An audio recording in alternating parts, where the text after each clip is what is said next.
green bean phantasm.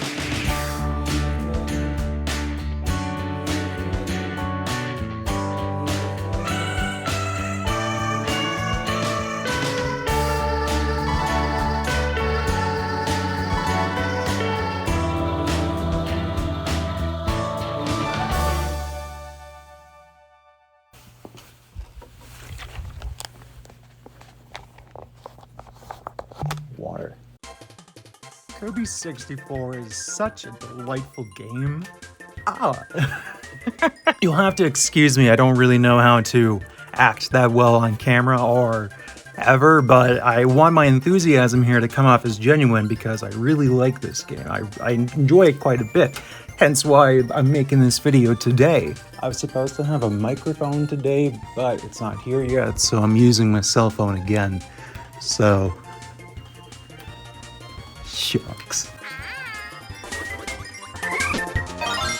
Kirby 64 is a game in the Kirby series. I think it's like the 6th Kirby game in the series. And, you know, it's just probably my favorite. It's got a lot of things going for it. First of all, the way it looks is just kind of timeless. The edges are a bit rough these days with, you know, it's from 2000 on this hunk of junk. But I think if it was made like 3 years later, it would look as timeless as something like The Legend of Zelda: The Wind Waker. Not that looks have everything to do with it, but this game has a lot of personality packed into it. It's going for an aesthetic. I say. We have all these flat and bright colors with minimal shading going on, giving the world a nice pop. It almost reminds me of like an arts and crafts project, kind of like papercraft. Even the bottom health bar has like 6 different variants that you could pick from, or maybe 5 different variants, I can't remember right now. And one of them is this digital clock looking thing that does not match the aesthetic for the most part, but I like that it's here. It's a wonderful, weird little addition. Also, the cutscenes in this game. Every Kirby game's had cutscenes for like a new world, going back to like the very first one. And these are all pretty fun, but I've always liked Kirby 64's the most. You have like this group dynamic, because in this one, it's Kirby in a little group. You have Kirby, D, Waddle Dee, and Adele. I can't remember her name right now. I'm embarrassed. Still, this kind of gives the game a bit of a different feel compared to its other Kirby contemporaries, or at least until like we get to the ones where it's like you could be multiplayers. But even then, I still feel like this one has its own charm. It feels kind of like a road trip almost. A road trip to save the world and worlds. It has this fun kind of buddy energy going for it, and that translates into the cutscenes as well. There's scenes of King Dedede being stubborn and kind of a bully. Waddle Dee just being eager and happy to be there. Kirby is Kirby. I need to look up their names real quick. I feel so embarrassed. In the painter's defense, there are 2 painters that look very similar, with similar names. Adeline? Don't be mad at me if I don't say this how you think I should be saying it. I think it's Adeline. Let me toss it into Google Translate real quick, actually. Let me hear a robot say this name. Romanian.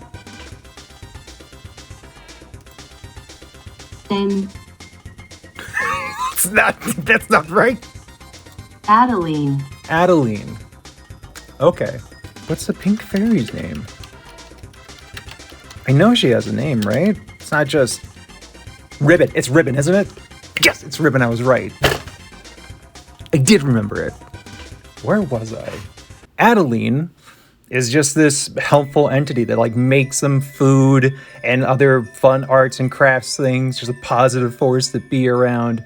Ribbon's also enjoying herself on the adventure, but knowing when to keep moving on, you know, to keep the adventure going, because I have a goal. So when you see this all in the cutscenes going from world to world, it's really kind of like, it really feels like we're going on a journey together. Not just in the cutscenes though, they also appear in the levels.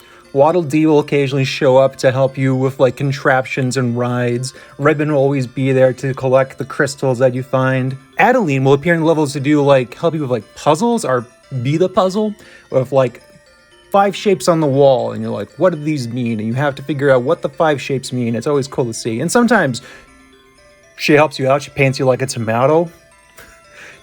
Tomato? With King Dedede, you just hitch a ride and you just start whacking walls. It's perfect. It's great. I would not have it any other way. And then at the end of each level, there's like a little picnic. It's like a bonus mini game for you to get things, but it's presented as a picnic. Everyone's just sitting around and relaxing. And with Kirby, you can either land on the thing you want or not, and then he cries. But he either gets food or stars or these cards. I know as a game mechanic, these are probably annoying to collect and kind of dumb, but I think they're neat. As a kid, I was always so excited to actually get them. They have like a little mock-up, not a mock, they have like the little enemy on it, and that's it. I think it's cool. So in Kirby 64, unlike other Kirby games, you combine abilities. In most Kirby games, you see the weird dude duck thing with the hat that goes whoosh, and you suck him up, you get his ability, and it's cutter. That's it. That's as deep as it goes. In Kirby 64, you find that same dude, duck weird dude, but when you suck him up this time, you get, should be holding the microphone closer, you get the ability cutter, which is, I guess, the same thing, but you can combine that with something else. Like, for example, you can combine that ability with the fire ability. I think you get a fire sword. Or you get a bow and arrow. I forget. I'll find out real quick. So there's like only like 6, maybe 7 base abilities in Kirby 64. But when you combine them like this, you get so many things. And yeah, some of them are kind of dumb and goofy and aren't really useful. Like this, fire and ice just does this. It's not much of anything. But then some are like a lightsaber. And then some are, a refrigerator. And that's my favorite, honestly. Makes food. Arguably could be useful. I just think it's goofy.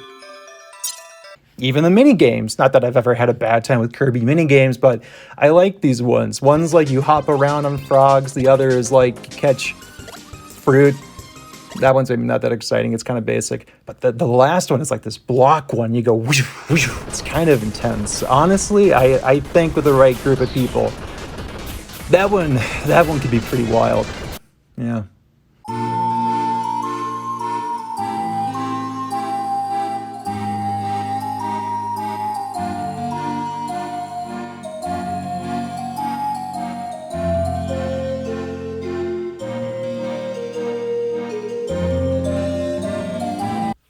How messy does your room have to get before you start cleaning it? I'm curious. For me, it has to get pretty bad. And it's pretty bad right now. I can't be shaking the phone while I talk. It's going to make a weird sound effect. Where was I? Right. All right. I wonder if I should like walk from over there into the shot. No, I think that might be a bit too dorky. This is a weird way of shooting because the tripod's still on, but do you see him? Yeah, look at that little bumblebee. Oh, sorry, I didn't know you were camera shy. Okay, I'll leave you. Oh, hey, there's another one. So, getting back to the point, finally, moments later in your time, months later in mine, but I think I've illustrated rather goofily that Kirby 64 is my favorite Kirby game. Just one of my favorite little games in general. But I think if you asked the average fan what their favorite in the series was, or even what they thought the best was, they would probably say Kirby Superstar. I don't think they would say Kirby 64. And if anything, they would probably put Kirby 64 a little bit lower on their personal ranking. Not at the bottom, but it would be lower.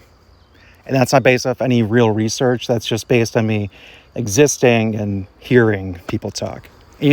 That's okay. It's obviously okay for people to have different opinions and preferences. This video isn't going to be me being like, nah, that's not it. but it's also okay for my favorite not to be the best. And I don't need to prove to someone else why it's the best, because I think there's enough of that already. I think that, people sometimes feel a need to defend what makes something their favorite and why they enjoy it, and that they have to prove it's the best as well. And that's just not necessary. And I get that human nature, because I can be like that too. Or at least I used to be more like that. I'm better about it now. But back when I was younger, I used to be more felt a need to do that. It couldn't just be my favorite. It also had to be the best. Its quality had to be fantastic, because I felt that reflected on me. That if its quality wasn't good, then my taste wasn't good, and that I wasn't good. But that's just not how it works, People will say Superstar is their favorite. And, it's a good game. It is, but it's not my favorite. In fact, it's low on my list. I don't know how I feel about this shot. And look, Kirby Superstar is a fine game. In fact, it might be the best. But I'm not actually all that crazy about it. I don't dislike it, but it's definitely on the lower end of things for me. And that's just down to me. That's not really down to the game itself. And I do think if I played it with another friend, because there's a 2-player mode, my feelings towards it would probably change. But, that's not where I am right now.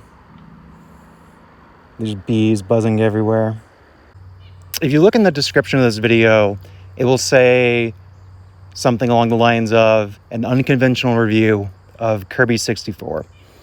And there's 2 reasons why it says that. Reason 1 is that my friend Austin suggested that I do that.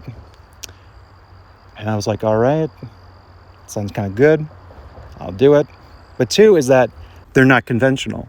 I don't feel a need to talk about games,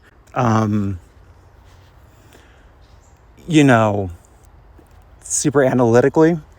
I could talk about Kirby 64 more conventionally. I could break down the mechanics. I could talk about its pros, its faults, its general ideologies in game design. And I like people that do. I like videos that are about that, but I just don't think I need to do it, because 1, not qualified to do that. I'm not going to pretend like I am. And 2, I'm not interested in that. I like talking about things and seeing a new way to appreciate them, or a new way to, enjoy them, or maybe just to talk about it and enjoy it. I can just like something, and that can be the end of it. And sometimes I can like something and really discuss the minutiae of it. I could probably do that with Kirby 64, but sometimes I just want to talk while the sirens are blaring. We're probably not going to use this portion.